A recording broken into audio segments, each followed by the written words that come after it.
DPR mengesahkan 39 RUU yang masuk ke dalam program legislasi nasional pembahasan 2023.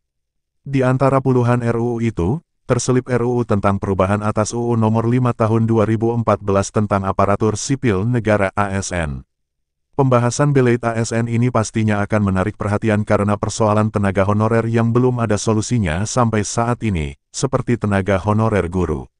Guru honorer masih berpolemik, karena meskipun pemerintah pusat sudah mengangkat para guru honorer ini, tetapi setelah mereka lulus seleksi, belum juga ditempatkan di daerah.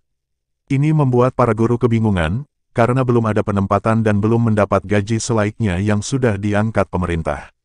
Dalam belait yang beredar di pers, ada dua pasal yang menarik karena disisipkan dan terkait dengan tenaga honorer, pegawai tidak tetap, pegawai tetap non-PNS, dan tenaga kontrak. Yakni pasal 131A yang berisi 6 ayat dan pasal 135A yang berisi 2 ayat. Pasal 131A adalah pasal baru yang di UU ASN sebelumnya tidak ada. Pasal ini berbunyi, 1. Tenaga honorer, pegawai tidak tetap, pegawai tetap non-PNS, dan tenaga kontrak yang bekerja terus-menerus dan diangkat berdasarkan surat keputusan yang dikeluarkan sampai dengan tanggal 15 Januari tahun 2014. Wajib diangkat menjadi PNS secara langsung dengan memperhatikan batasan usia pensiun sebagaimana dimaksud dalam pasal 90. 2. Pengangkatan PNS sebagaimana dimaksud pada ayat 1 didasarkan pada seleksi administrasi berupa verifikasi dan validasi data surat keputusan pengangkatan. 3. Pengangkatan PNS sebagaimana dimaksud pada ayat 1 dilakukan dengan memprioritaskan mereka yang memiliki masa kerja paling lama dan bekerja pada bidang fungsional, administratif, pelayanan publik antara lain pada bidang pendidikan, kesehatan, penelitian, dan pertanian. 4. Pengangkatan PNS sebagaimana dimaksud pada ayat 1 dilakukan dengan mempertimbangkan masa kerja, gaji, ijazah pendidikan terakhir, dan tunjangan yang diperoleh sebelumnya.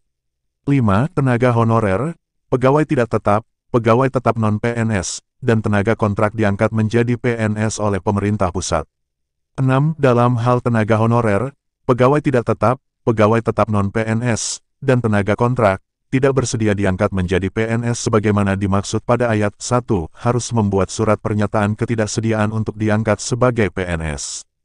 Kemudian pasal 135A juga pasal baru yang disisipkan antara pasal 135 dan 136.